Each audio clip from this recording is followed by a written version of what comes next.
Yo les postes, bienvenue dans cette nouvelle vidéo avec un grand invité aujourd'hui, Nono. Salut Nono. Salut Sacha. Alors Nono qui débarque sur ma chaîne, sûrement peut-être plusieurs vidéos où il apparaîtra. En tout cas Nono, on va commencer avec un sujet qui te tenait particulièrement à cœur, vu que tu nous disais que le prochain adversaire du Real Madrid serait gagnant face à eux. Chelsea, Real Madrid, Thomas Tuchel contre Carlo Ancelotti, match aller à Chelsea, match retour au Santiago Bernabéu. Honnêtement, vu le Chelsea de ces 2 derniers mois et les prestations du Real Madrid qui est très dépendante de Karim Benzema, on a pu encore le voir lors du dernier match de championnat du Real Madrid. Chelsea-Real Madrid, Nono, quel est ton pronostic à l'heure où on te parle? Ah bah je change pas, je mets la pièce sur Chelsea. Malgré tout ce qu'on a dit, on n'a pas été battu par un très très grand Real. Donc je reste sur mon avis, Chelsea. Bah la question que tout le monde se pose alors, parce que tout le monde a un petit peu un avis qui diverge, pourquoi le Paris Saint-Germain alors a perdu? Parce que le Paris Saint-Germain est parti complètement en couille à partir de la 60e minute et que c'était limite faute professionnelle. Et pourquoi le Paris Saint-Germain perd les pédales et adore être dos au mur et n'arrive pas à tenir un résultat? Ah bah tu le sais bien, on est les spécialistes de la remontada. Dès qu'il y a un petit grain de sable, plus rien ne va. Que faire pour que ça s'arrête? Eh ben tout changer, c'est très simple. Chose peut-être qui n'est qu'une utopie. Alors pour les autres matchs, hein, Manchester City, Atlético Madrid, hein, très grosse affiche. Guardiola versus Diego Simeone. Villarreal, Bayern de Munich. Benfica, Liverpool. Bon, les favoris, hein, Liverpool, Bayern, Manchester City et Chelsea ou Real Madrid. Donc on pourrait se retrouver avec beaucoup de clubs anglais en demi-finale. Nono, un dernier mot là-dessus? Ben, comme d'habitude, beaucoup de clubs anglais, ce qui prouve que la première ligue est très très forte. Et ils ont l'habitude des combats très difficiles. Et pour moi, le favori cette année, je peux me tromper évidemment, mais pour moi, le favori cette année, l'équipe qui m'impressionne le plus, c'est Manchester City. D'accord, très bien. Manchester City t'impressionne le plus. Moi je pense que Liverpool gagnera haut la main cette Ligue des Champions, hein. D'ailleurs, Bon, ben là, je vais pas te contredire, chacun son avis, y a pas de problème. D'ailleurs, en parlant de Liverpool, Nono, très grosse information, Mohamed Salah, Sadio Mané, hein, qui ont déjà tout gagné avec Liverpool, que ce soit la Ligue des Champions, la Première Ligue, la Super Coupe d'Europe, la Coupe du Monde des clubs, la Coupe de la Ligue anglaise, j'en passe et des meilleurs. Bah, ces deux joueurs-là, stars de Liverpool, sont en fin de contrat en juin 2023. Liverpool ne les retiendra pas si d'ici quelques mois il n'y a pas de prolongation.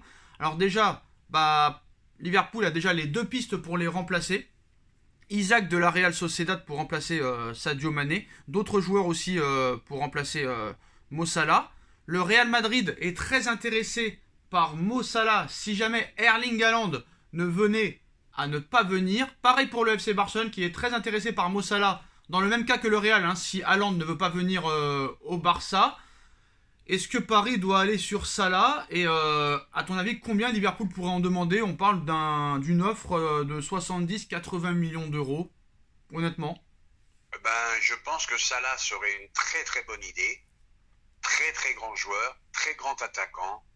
En plus de ça, travailleur. Il court pendant 1 heure et demie. Très impressionnant comme joueur. Alors Nono, les informations très claires, hein. Donc ils sont en fin de contrat en juin 2023. Mané et Salah sont sur le départ. Des pertes que Liverpool confirme d'ailleurs de par ses agissements en formulant une offre pour Alexander Isak de la Real Sociedad et le recrutement de Luis Diaz, hein. Après avoir conquis son pays, bah, le Sénégal est un continent tout entier, hein, l'Afrique, en remportant la Coupe d'Afrique des Nations. Sadio Mané espère se lancer dans de nouveaux défis. Donc le Sénégalais serait prêt à changer d'air lors du prochain mercato estival, un revirement inattendu alors que Liverpool pensait pouvoir lui offrir une prolongation dorée. Récemment, Mané a fait un appel du pied au Real Madrid, hein. En ce qui concerne le Real, bah, ça a éveillé l'intérêt de Pérez, comme je te l'ai dit. Et en fin de contrat en 2023, Mané pourrait plier bagage. Le président emblématique du club madrilène souhaiterait désormais saisir cette opportunité pour créer une attaque irrésistible. Donc si Salah aussi ne voudrait pas, et Haaland ne voudrait pas, bah, Mané, Vinicius, Benzema, en plus de Sadio Mané. Alors le Real, ça fait depuis très longtemps qu'ils sont sur Sadio Mané, Nono, hein. C'est juste au cas où Haaland ne venait pas et Salah aussi ne venait pas. Donc Mané au Real Madrid, t'y crois ou t'y crois pas? Eh ben, tout est possible parce que maintenant il y a une nouvelle politique dans le football. Les joueurs veulent partir libres ou autrement les clubs s'assoient sur une indemnité de transfert. Voilà, c'est les joueurs qui décident maintenant, malheureusement. Donc même les grosses institutions comme Liverpool ont les mêmes problèmes que Paris. Donc c'est un peu le même cas que Robert Lewandowski qui sera en fin de contrat en 2023. Le spécialiste en mercato italien Nicolo Schira a expliqué hier que Paris était très intéressé par Robert Lewandowski et pourrait faire une offre dans les prochaines semaines. Lewandowski au Paris Saint-Germain pour remplacer potentiellement Mbappé. Bonne ou mauvaise idée? 73 buts lors des 2 dernières saisons. Ah, c'est un très grand joueur, Ce qui m'embête un peu, c'est qu'il a 32 ans, je crois. Non, il a 33. 33 ans, ça fait quand même un certain âge. Donc, tu prépares pas l'avenir, malgré que ça soit un très très grand joueur qui nous ferait du bien. Alors, d'après plusieurs observateurs, Lewandowski en Ligue 1, ça sera pas autant de buts qu'en Bundesliga. C'est possible, parce que c'est beaucoup plus physique en Ligue 1 et beaucoup plus fermé. Mais je pense qu'il planterait minimum ses 25 buts par saison. Donc voilà, le Télégraphe confirme pour Mané et Salah.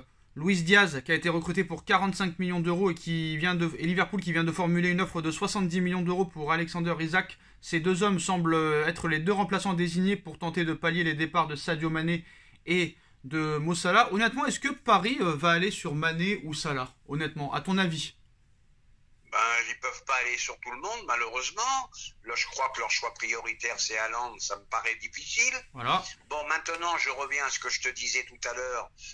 On critique beaucoup Paris, mais on est obligé d'observer que s'ils ne vendent pas cette année, tout Liverpool qui sont, comme Paris, ils vont manger la banane, ils partiront libres.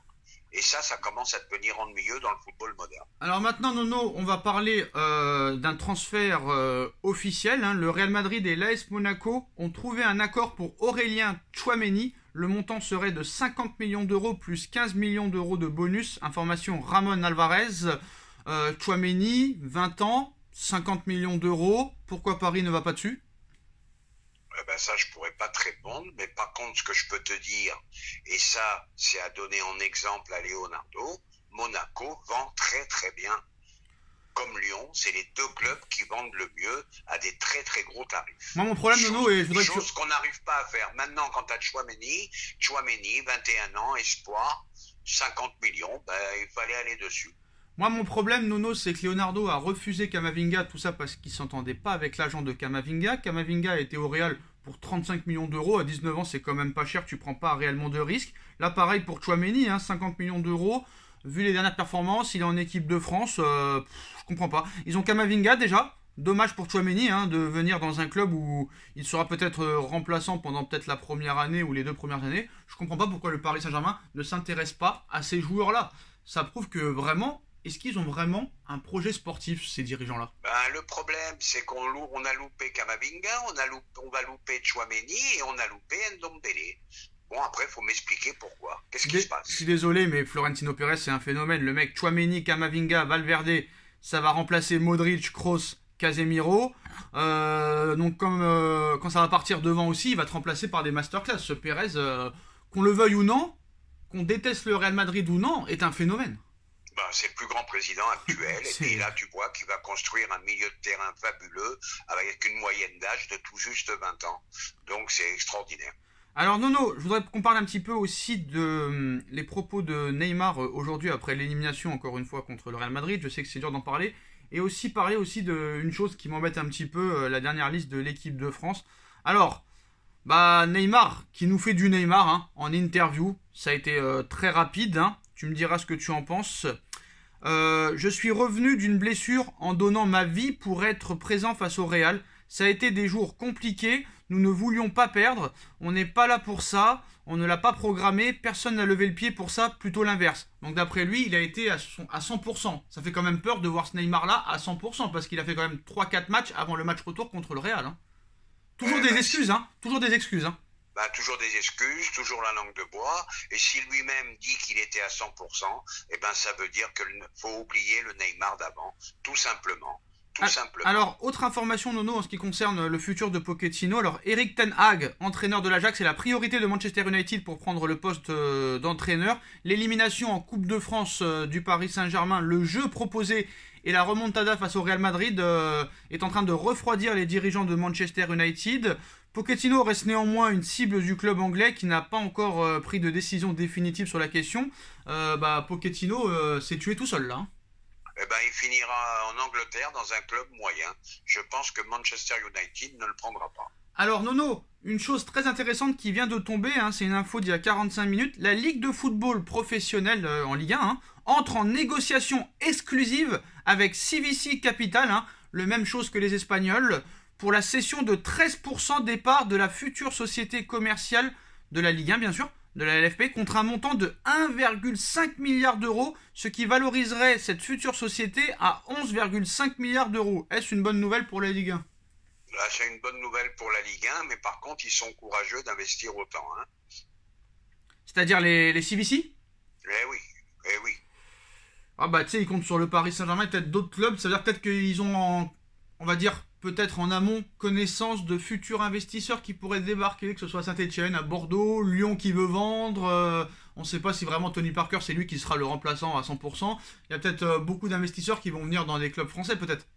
Ah, il peut se passer de grandes choses dans le foot français, c'est-à-dire vente de clubs, des ventes de clubs à des milliardaires ou à des émirats. Donc tout est possible. Mais c'est quand même, s'ils arrivent à faire ça, c'est un bon contrat. Alors Nono, je voudrais parler de la liste de l'équipe de France, de Didier Deschamps. Et il y a quelque chose qui me dérange. Donc comme tu sais, les jeunes du Paris Saint-Germain n'ont jamais vraiment eu leur chance avec le PSG. Mais là, quand tu vois la liste, tu te dis quand même c'est dommage. Au niveau des gardiens, Alphonse Areola, ancien parisien. Mike Maignan, ancien parisien. Et qui sont titulaires dans leur club actuel, West Ham et Milan AC. Après, nous avons Lucas Digne, ancien parisien. Presnel Kipembe, actuel parisien. Nous avons Matteo Guendouzi, maintenant marseillais, mais ancien parisien. Nous avons aussi Adrien Rabiot, ancien parisien. Nous avons Kingsley Coman, ancien parisien. Moussa Diaby, ancien parisien. Christopher Nkunku, ancien parisien. Kylian Mbappé, ancien parisien. Et en plus de ça, je te rajoute Nono, N'Golo Kanté qui vient de Paris et Paul Pogba qui vient de Paris. Tout ça est un énorme gâchis. Eh ben, ça te montre que tu as tout faux depuis 10 ans. Voilà. On n'a jamais donné la chance aux jeunes. Et voilà, on le paye maintenant. Mais pourquoi ne pas avoir donné cette chance aux jeunes ? C'est-à-dire que, d'accord, on sait qu'eux, ils veulent que des stars, mais là que je vois que ça ne changera pas, donc ils vont à leur perte, en fait. Ils vont à leur perte. Eh ben voilà. Comme dit le vieux proverbe, on paye les pots cassés. Alors moi, je vais t'expliquer quelque chose, Nono, on en reparlera. Excusez-moi. Je vais te dire quelque chose et on en reparlera. Vu comment c'est en train de se passer en ce moment au PSG, honnêtement, et vu dans quel contexte va se passer la Coupe du Monde, on va voir le mercato, mais je suis très inquiet pour le PSG l'année prochaine en Ligue 1. Eh ben, t'es pas le seul. Et pour conclure cette vidéo, je vais finir sur l'histoire que tu m'as dit de tous les joueurs qui sont convoqués en équipe de France. Il faudra se poser quand même la question un jour, pourquoi ils explosent partout sauf à Paris. Pareil pour les coachs, Nono. Et idem pour les coachs. Voilà pour finir cette vidéo. Moi, je vais te dire, j'ai un... Bon, après, on va me dire, t'exagères et tout, mais j'ai un sentiment un peu de dégoût parce que quand je vois certains pseudo-supporters, ils s'en remettent vite des éliminations. Je trouve qu'ils s'en remettent vite et qu'après, ça passe vite à autre chose. Donc d'accord, tu dois passer à autre chose. Mais ce qui se passe au PSG depuis 2017, par exemple, pour moi, n'est pas normal. J'ai l'impression que ce club ne changera jamais et que eux, il n'a pas envie qu'ils changent. D'ailleurs, tu as vu, ils ont dit « Ah, c'est dommage qu'on n'ait pas été en quart, on va perdre 20 millions d'euros. » Comme si 20 millions d'euros, pour eux, c'était énorme. Eh ben ça veut dire qu'il n'y a pas de projet sportif, mais il faudra quand même m'expliquer pourquoi ils explosent tous ailleurs qu'à Paris, aussi bien joueurs que coach. Sûrement. Ça, un jour, je voudrais avoir la réponse. Oh, sûrement une prison dorée, ça donne pas envie d'aller à Doha au palais. Ben, j'en sais rien. En tout cas, Nono, on va finir sur une petite joie de comique. Patrice Evra qui va se battre avec un YouTuber après avoir pris sa retraite à l'été 2019. Evra n'a cessé de faire parler de lui à travers des vidéos postées sur ses réseaux sociaux. I love this game. Entre ses propos sous-entendant les discriminations de la part de Noël Le Graët ou sa demande insolite à Kylian Mbappé de déraper. Mais cette fois-ci, Nono, il devrait s'illustrer dans un ring. En effet, l'ancien latéral gauche de United est à l'affiche d'un combat de boxe face au youtubeur anglais Adam Saleh dans le cadre de la Box Star, spécialisée dans les duels de célébrités. L'événement sera organisé le 30 avril prochain à l'O2 Arena, une des plus grandes salles omnisports de Londres. Le rendez-vous est prêt. Alors là, Nono, honnêtement, comique. Hein. Eh ben, juste un seul mot, il délire de plus en plus et j'ai bien peur que ce garçon finisse très mal. Alors ce que Voilà, tu sais pas, c'est Nono, tout je ce sais que pas. j'ai à dire. Nono, je sais pas si t'intéresses à ça, mais en ce moment c'est la mode hein, que tout le monde se batte, c'est-à-dire des footballeurs, des anciens rappeurs ou des actuels rappeurs, des chanteurs, des Oui, acteurs. je suis d'accord, mais entre ces vidéos et toutes ces conneries-là, j'ai l'impression qu'il délire de plus en plus, qu'il a un problème psychologique et j'ai très peur que ce garçon finisse très mal. Non, parce que tu sais comment ça se passe maintenant, hein. L'oseille, si on peut en faire partout, on en fait. Hein. Oui, ça n'empêche pas, mais je suis très inquiet pour ce garçon. Et ben voilà les postos, c'est les dernières informations de la journée. Dites-moi en commentaire ce que vous en pensez. On like, on partage, on commente, on s'abonne. Et on se retrouve très vite pour une nouvelle vidéo sur cette chaîne-là et sur la chaîne de Nono. Tchuss. Tchuss.